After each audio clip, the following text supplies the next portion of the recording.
Hello, BookTube.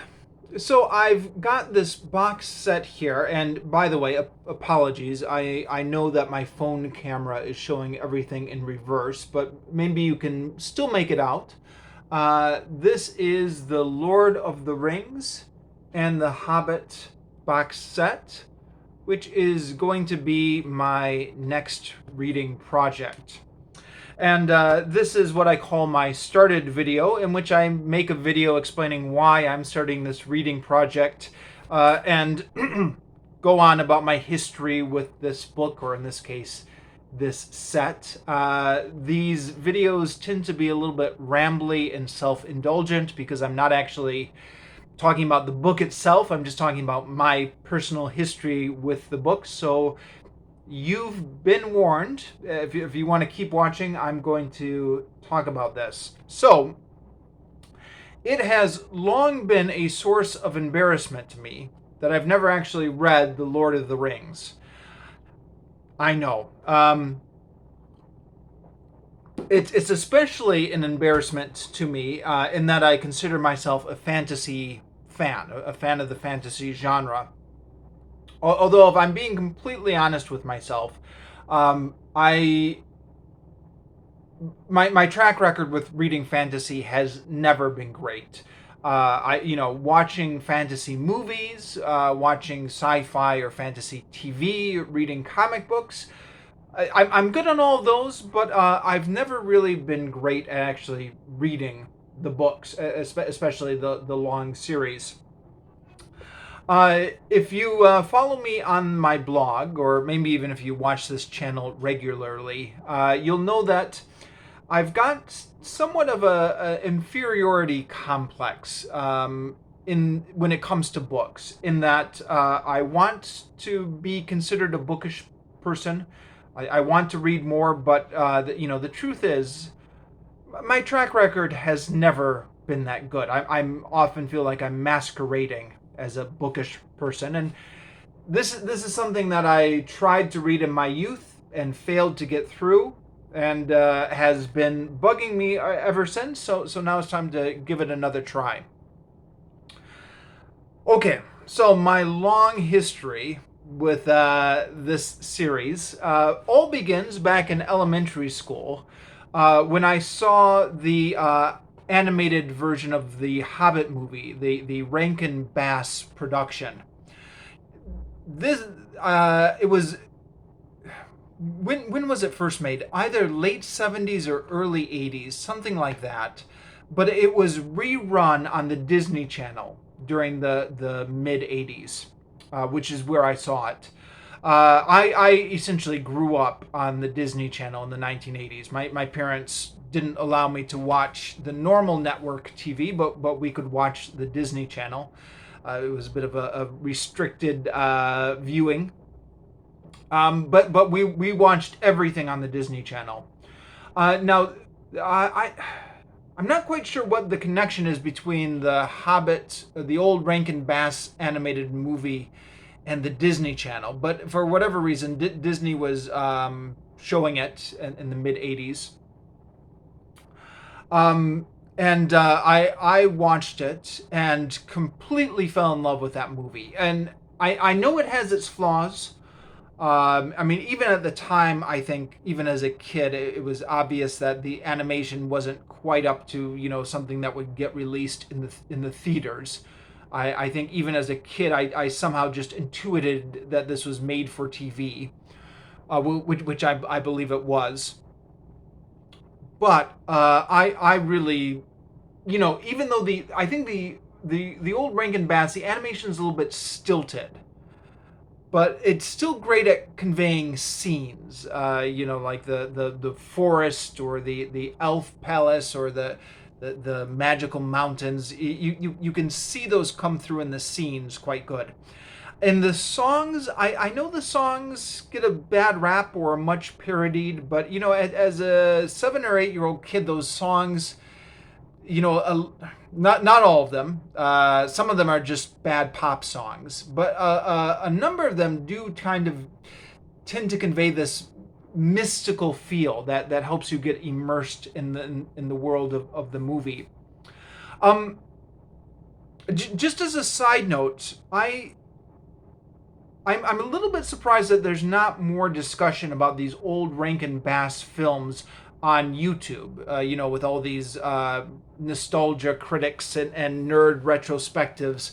I kind of thought that this series might have gotten a little bit more love, or at least more analysis, because Lord of the Rings is huge nerd culture. But perhaps they only ever had a limited audience. Perhaps, I mean, the only reason I saw them is because I grew up on the Disney Channel in the 1980s, and I think the Disney Channel was just getting its feet back in those 1980s. So maybe a lot of people just never saw them as kids, but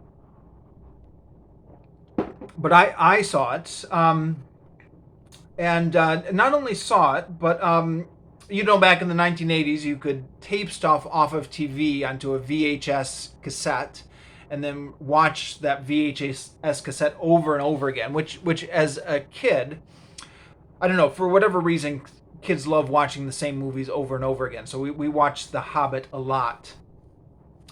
And then, when I was in fourth grade, it came up in school for whatever reason. There was like a short, maybe, selection from The Hobbit in one of our reading textbooks.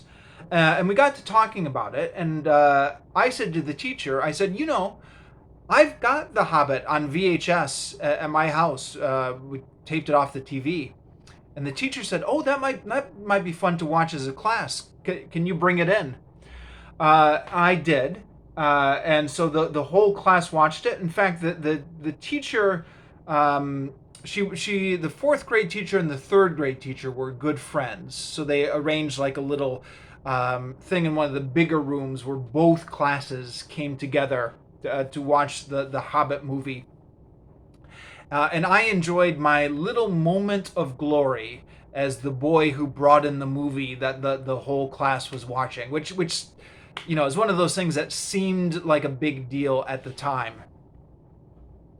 Then a while later, a few months later, the Disney Channel was showing the Return of the King movie, the Rankin Bass animated one.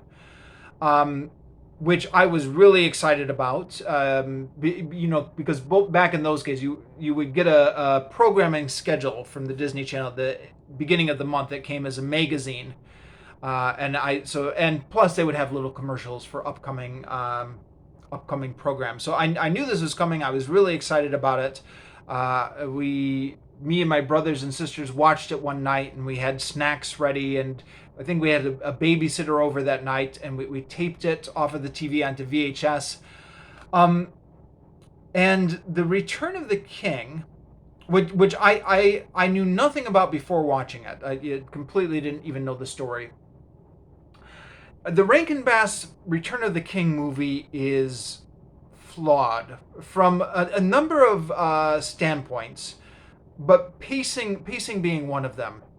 Now, it's called The Return of the King, but it operates somewhat as a direct sequel to The Hobbit. In other words, it gives enough bridge material from the events in The Hobbit so that you can see that, Bilbo is now an old man and he's handing it off to Frodo.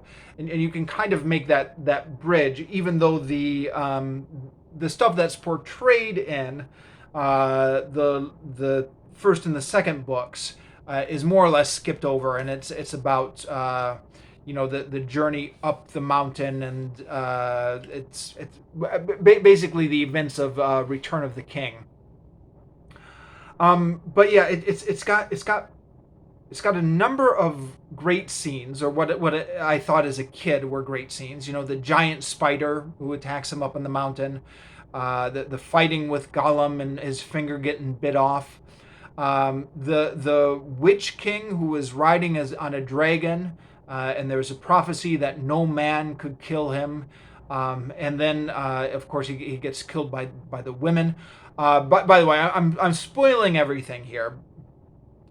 Sorry for the late warning, but I'm spoiling everything on the assumption that in this day and age, everyone has seen the Peter Jackson movies. That's fair, right? Everybody has seen those Peter Jackson movies. So there were a lot of, high points. I don't know if the movie gets credit for it. Maybe from the book. It comes directly from the book, but a lot of dramatic stuff. Mixed in between a lot of really slow scenes about them, Sam and Frodo, climbing up the mountain, and just spots where the movie didn't feel like it was going anywhere, and then some maybe ill-advised song choices, where it was just really slow songs. Of course, there were some really catchy songs as well. Where there's a whip, there's a way. Which if you haven't heard this, search this on YouTube. You won't regret it. It's worth listening to. But yeah. Anyways, I was bored. I was half bored when I watched the movie. But then after I watched the movie and you were thinking about it afterwards, then you think about all those big dramatic scenes in it. And then I thought, oh, well, okay, maybe actually that movie was better than I gave it credit for. So the next day I went and talked to my fourth grade teacher, and I said, did you know that the Return of the King movie was on the Disney Channel last night? And I deliberately didn't tell her ahead of time because I didn't want her to... I wanted to be the kid who got to bring in the movie again. And she said, oh, no, I missed it. And I said, well, I taped it on VHS. And she said, well, was it any good? And I said, yeah, I think it was better than The Hobbit. And at the time, I legitimately thought I believed that because I was remembering the high points of that movie, and not thinking about all the slow parts. So same thing. She had both classes come together. Now I remember there was some discussion in the class about how many books were there in this series, and it was something that the fourth grade teacher actually didn't know offhand, and none of us knew offhand. Which, looking back on it now, now everybody knows that there are 3 books in the Lord of the Rings series, and everyone can name them off by heart. But I think maybe in the 1980s, before the Peter Jackson trilogy, and before the internet and Wikipedia, some of this stuff was just not as widely known. Like it was nerd culture, but it wasn't mainstream culture. So my fourth grade teacher had to consult a book, but then eventually we did figure out that the Lord of the Rings was the name of the trilogy, and the Return of the King was the name of one of the books in that trilogy. Even though in the Rankin Bass movies, they essentially act as kind of sequels to each other. Anyways, both classes got set up and we watched the movie, and yeah, it was a bit of a disaster, and I'm watching it knowing that I had told our teacher, oh, this movie is really good, it's even better than The Hobbit, and then it's really slow, and I'm like, oh, I had forgotten how slow this part was, or how painful this was to watch. So I don't think the fourth grade teacher never said anything to me, but I felt embarrassed ever since for getting her to convene both classes to watch this movie that wasn't anywhere near as good as the Rankin Bass production of The Hobbit. At the time, at the time being fourth grade, I did try to read The Hobbit. I picked it up, I think, I forget where I found a copy. The school library it must have been, or something like that. And found that, that opening scene where Gandalf meets Bilbo is just the same as it is in the book. The dialogue from that movie was verbatim taken from the book. That movie being the Rankin Bass movie.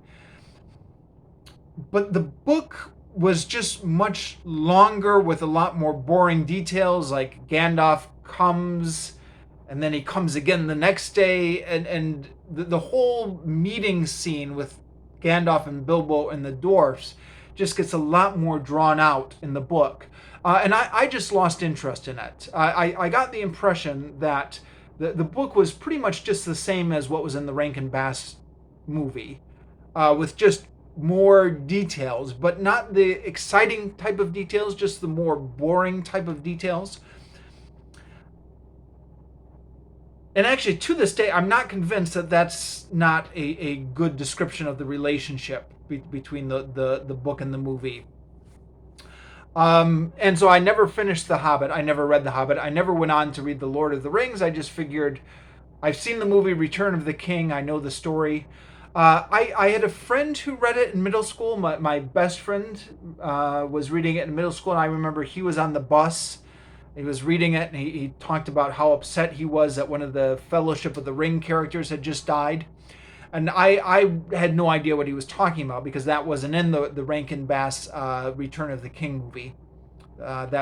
He must have been on book 2 at that time. So I guess I got some hints that there was more going on than I knew about in that trilogy of books. And then, yeah, so it was something that was roughly on my radar. But then about the time that the Peter Jackson movies were in production, I thought, okay, I should really read these books now before the movies come out. So this was like late 90s or the year 2000 or something like that. I was just finishing up college. Everybody knew that the Peter Jackson movies were coming, but they weren't out yet. So I thought, okay, if I don't read the books before I see the movies, then I'm never going to read them. I know myself well enough that if I already know the story from the movie, it's difficult to get myself to read the book. I was at the time big into audiobooks, and I had discovered that the public library in my city had audiobooks that you could just borrow for free. None of these subscriptions to an Audible service or anything. Just go to your public library. They have audiobooks there. They were in cassette tape at the time. Well, sorry, at the time they were half on cassette tape, half on CD. This was after all the late 90s, early 2000. They didn't have The Hobbit, though. They just had the Lord of the Rings books on cassette. So The Hobbit I checked out of my college library and read it. And so The Hobbit I actually did read, cover to cover. Not an audiobook, but I actually did read it. And I remember feeling like it was a bit of a slog to get through. And I remember feeling like I knew all these scenes from the Rankin Bass movie. It was just extra details that were slowing the pace down that I didn't entirely appreciate. So I felt like it was a little bit of a slog to get through, but I finished it. Then I got the Fellowship of the Ring book from the library on audiobook. Now, during this time, I was doing, I think, substitute teaching mainly while I was finishing up college. So I was driving around the city a lot.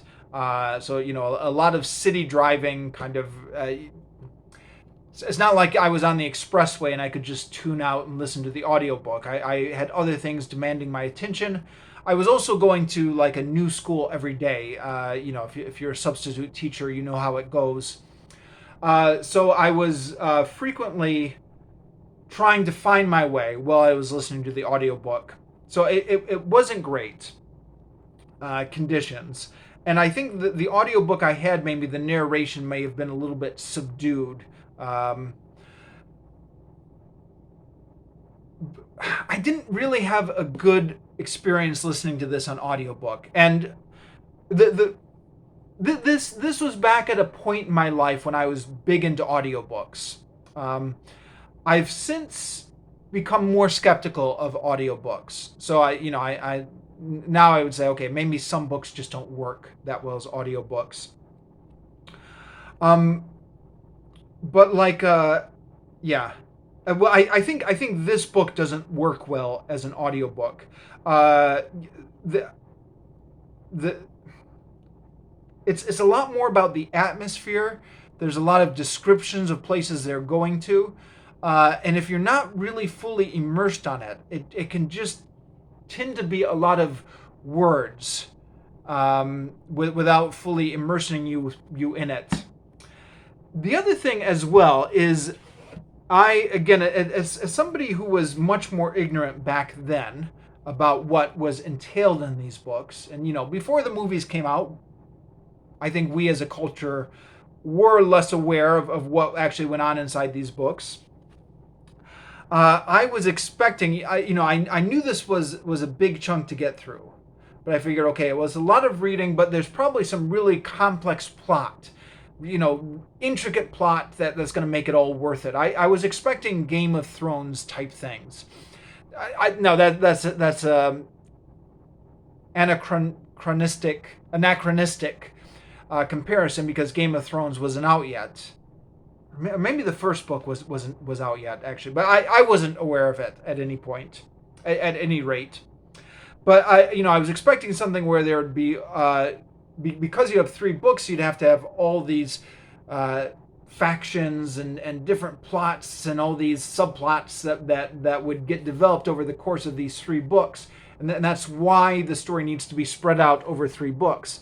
I figured there must be some sort of plot justification for the story to be so spread out.